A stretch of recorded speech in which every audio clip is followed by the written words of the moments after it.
a poder conmigo, no va a poder. Yo le he seguido la pista.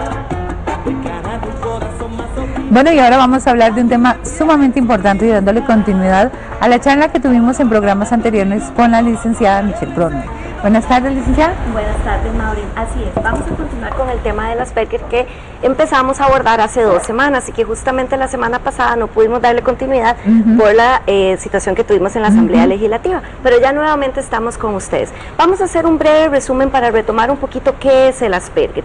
El Asperger es un trastorno del desarrollo que se presentan en las personas en el transcurso de toda la vida. Tiene una base neurobiológica, eso quiere decir que no es una enfermedad mental. Significa que las personas presentan diferentes características que ya pronto les voy a mencionar que hacen que tengan este trastorno. Realmente lo más importante aquí es que el Asperger no es algo malo, no es una enfermedad. ¿Cuáles son esas características esenciales? Que eso sí, tenemos que tener muy claro, deben ser evaluadas por un especialista porque muchas personas las tienen y no necesariamente significa que tienen este trastorno.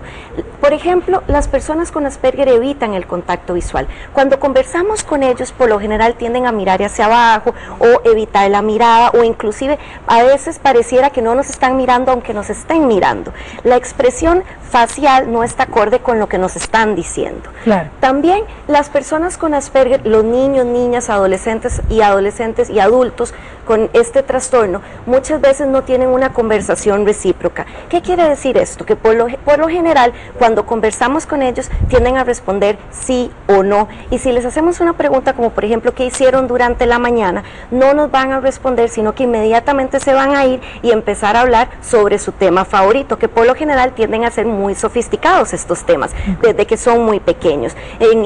Sobre todo son bastante peculiares, inclusive nos llaman la atención a los adultos, porque por ejemplo, saben absolutamente todo sobre las pirámides o sobre temas de medicina, y un niño a esa edad, pequeñito, por lo general no tiende a tener ese interés, sino más que todo les gusta lo que son las fábulas o los temas de ese momento. También tienen una dificultad en la interacción social. ¿Qué quiero decir con esto? Las personas con Asperger tienden a carecer de este filtro social, entonces tienden a ser muy imprudentes, dicen lo que piensan en el momento. Entonces muchas veces los niños o las niñas estamos en un ambiente social y dicen alguna característica física de otra persona que a veces nos puede avergonzar, inclusive, como por ejemplo la contextura física de la otra persona, mamá, qué gorda su amiga, por ejemplo, o qué delgada su amiga, o alguna otra característica que a él le parezca. Y carece de este filtro social y por lo general no lo va a aprender como los otros niños en el transcurso de su desarrollo. Entonces en la adultez también tienden a ser muy imprudentes, inclusive muchas personas se molestan con ellos porque dicen lo que piensan de la manera que piensan sin pensar en el dolor o lo que va a provocar en el otro. El doble sentido también es una de las dificultades que presentan, no lo comprenden de forma clara. Entonces, por ejemplo, nosotros decimos, el cielo está color de hormiga, esto en nuestro espacio significa que va a llover pronto. Ellos van a decir, ¿dónde están las hormigas? Entonces, todo lo van a entender de forma literal. También presentan una dificultad para poder manejar lo que son las bromas y los chistes. Se enojan muchísimo, no los entienden, tienen un humor un poco peculiar. Inclusive, no se ríen con las cosas que normalmente otras personas también se ríen. También es muy importante, y otra de las características que se presenta, es que hay una reacción exagerada ante los estímulos ambientales, como por ejemplo, cuando hay truenos o hay bombetas, tienden a taparse los oídos o inclusive reaccionar huyendo de la situación o teniendo una crisis de ansiedad. Por lo general, las personas con Asperger tienen una sobreestimulación en todas sus terminaciones nerviosas, entonces sienten más, escuchan más, las cosas les saben más. Entonces, por ejemplo, con la comida también se presentan ciertas dificultades, no comen de todo, son bastante peculiares, pueden comer una y otra vez la misma, la misma alimentación sin aburrirse. También otra característica que estas personas presentan es que tienen un coeficiente intelectual promedio superior. Y esto es muy importante. Las personas con Asperger van al sistema regular, no tienen que ir a una escuela especial.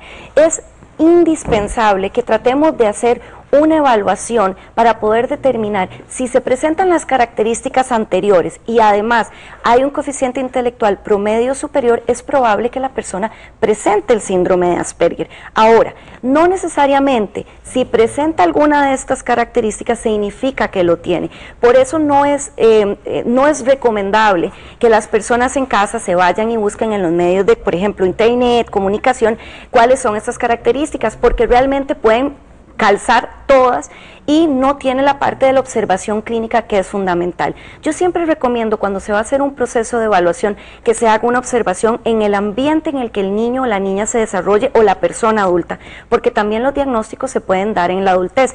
El Asperger era algo que antes pasaba desapercibido. Realmente muchas personas lo presentan, tenían unas características peculiares, nos llamaban la atención, no tenían una interacción social común, preferían los deportes aislados y eran esas personas que por lo general les gustaba más la parte académica. Entonces ya después, porque es algo muy nuevo, en el 2004 cuando se empezó a hablar de Asperger como el tal, diferente al autismo de alto funcionamiento, que lo comentábamos en el programa anterior, entonces ahora sí podemos empezar a identificar esto.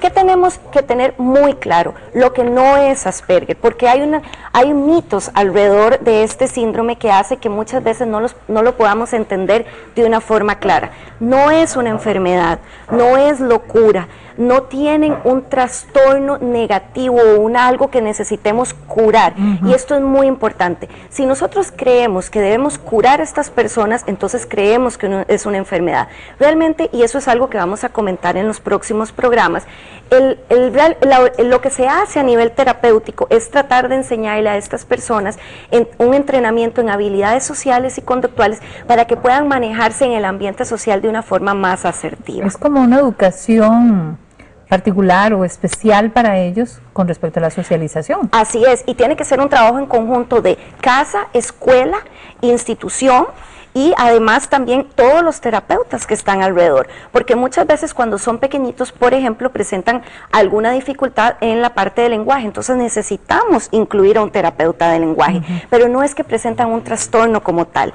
Realmente las personas con Asperger tienen un lenguaje muy sofisticado y además algunos, por ejemplo, como la televidente que nos escribió desde Venezuela con una inquietud, nos decía que su hijo tenía un lenguaje que parecía extranjero. Son muchas características y las vamos a ir tocando poco a poco, pero realmente estos niños y niñas deben ser tratados con amor y respeto, y eso es lo más importante. Amor y respeto para todo ser humano y en especial para ellos. Para ellos, porque son personas muy honestas, sinceras y correctas, y el mundo realmente no es tan honesto, entonces por lo general se les dificulta desenvolverse, pero si lo trabajamos de forma adecuada podemos encontrar mucha mejoría. Claro que sí, vamos a seguir hablando de este tema, que hay mucha tela que cortar. Así es, muchas gracias. Muchísimas gracias, Michelle. Y ustedes recuerden el número de teléfono de la Clínica Kroner, 2283-0278 para más consultas. Ahorita doña Rosa ya está